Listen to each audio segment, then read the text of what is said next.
Welcome back. We are here with Helen Erland this week. We're talking about the Erland syndrome and visual processing issues. Fascinating. And one of my favorite all-time stories is a woman came to see us at Amen Clinics who had what I call the holy trinity of Amen Clinics, which is ADD, anxiety, and depression. We see a lot of that. And through our intake questionnaire, we went, oh, she probably has Erland.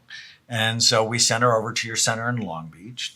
And just by random chance, if you believe in random chance, my sister was over there with one of my nephews because there are a number of people in my family that has this. And I got a call. I'm in with a patient. And so I ignored the call from my sister. And then like a minute later, she called me again.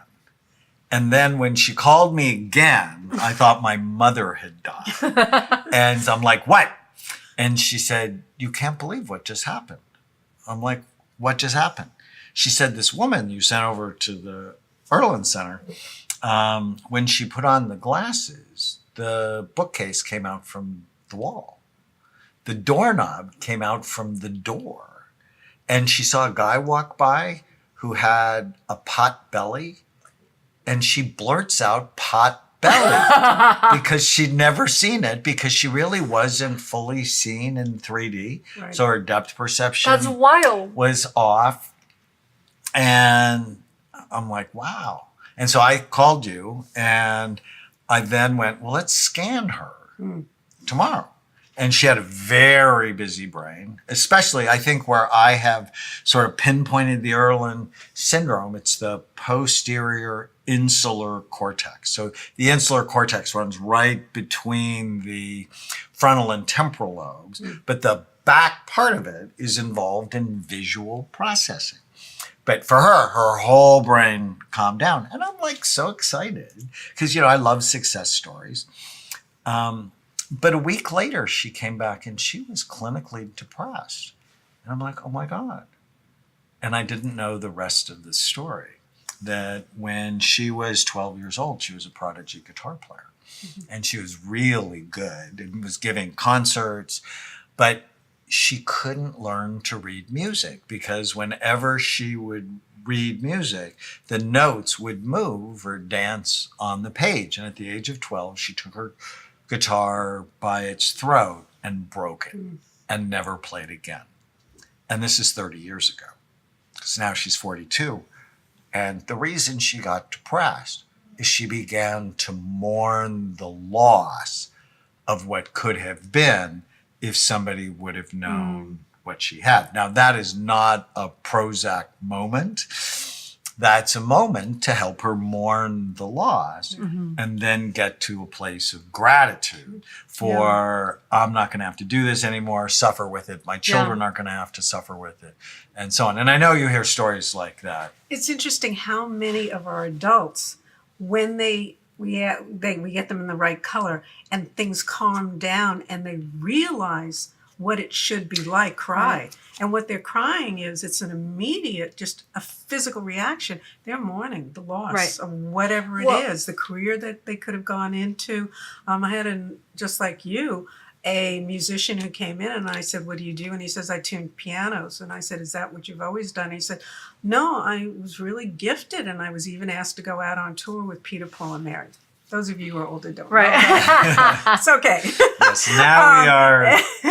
Anyway, and he said, and I had to give it up. I couldn't read music. And when I put his right color down, or the right color combination of overlays down on a music page for him, he went, and I said, what? He said, you mean the notes aren't supposed to be moving in time to the music? And then he realized he gave up a whole career of his life, just like you said. And the thing that I'm like, so I'm having all these like things go through my head now, and I have no idea if I have this, but I'm beginning to wonder. So the thing is that I'm sort of, so for people listening, if you're a little like me, I'm like one of those people who's like extreme take responsibility type of person, hard charging, just do it, make it work. And so when something's not working perfectly, it takes me a little time because I'm like, okay, just deal with it. But then, like, even with ADD, which I just thought was complete nonsense until I really realized what it meant and what it is and how much it can affect your life. And then I realized my mom has ADD from hell and how much different my life could have been.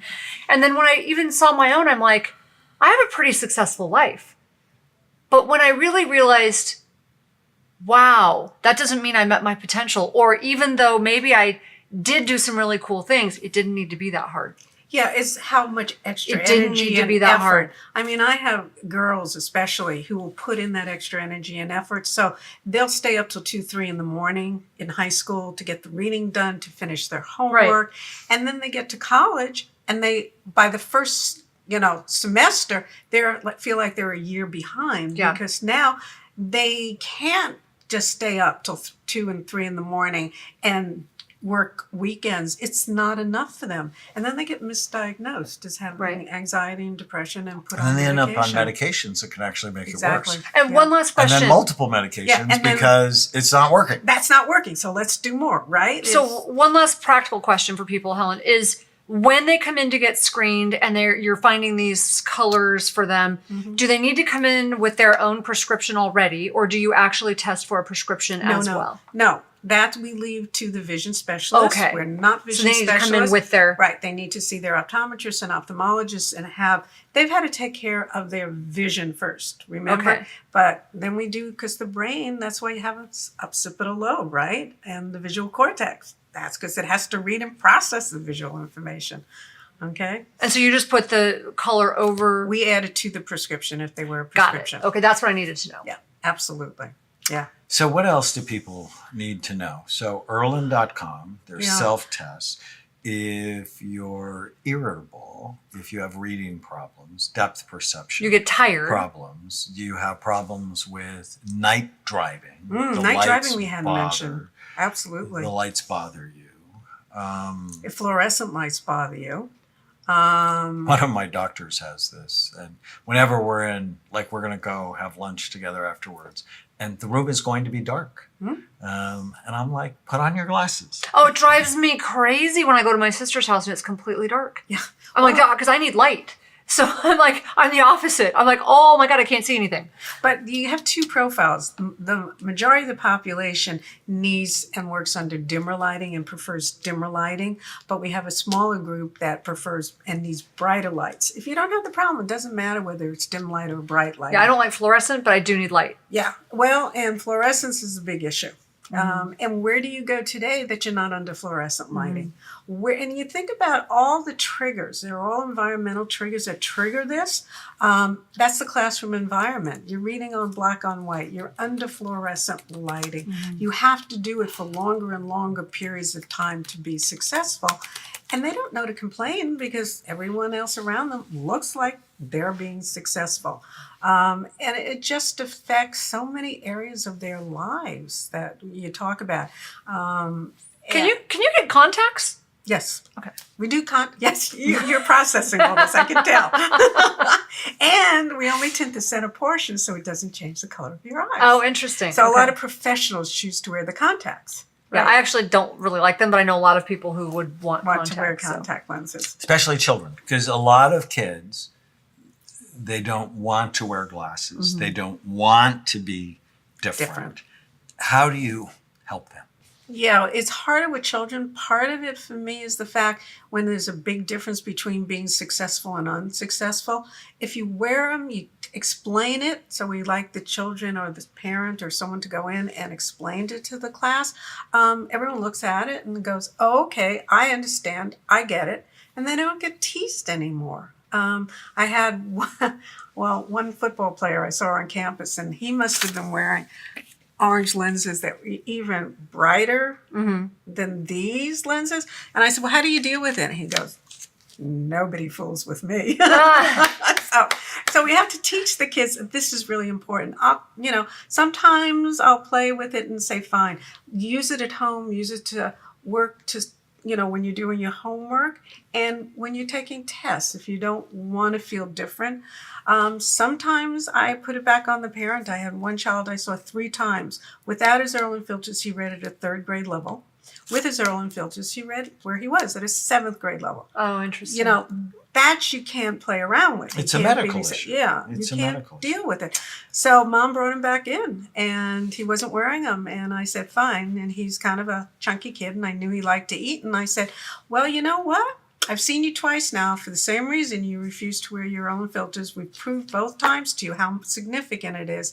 How would you like to come live with me? Because at my house, if you don't wear your Erlen filters, you don't get to eat dinner. I never saw him again. All right. Thank you so much for being with us. So Go to fun. Erlen.com, Okay. learn a lot more about Helen's work. Do you have the Erlen syndrome? What you can do about it? They have contacts to centers all over the world. If you're enjoying the Brain Warriors Way podcast, please don't forget to subscribe so you'll always know when there's a new episode. And while you're at it, feel free to give us a review or 5-star rating, as that helps others find the podcast. If you're interested in coming to Amen Clinics, use the code PODCAST10 to get a 10% discount on a full evaluation at amenclinics.com. For more information, give us a call at 855-978-1363.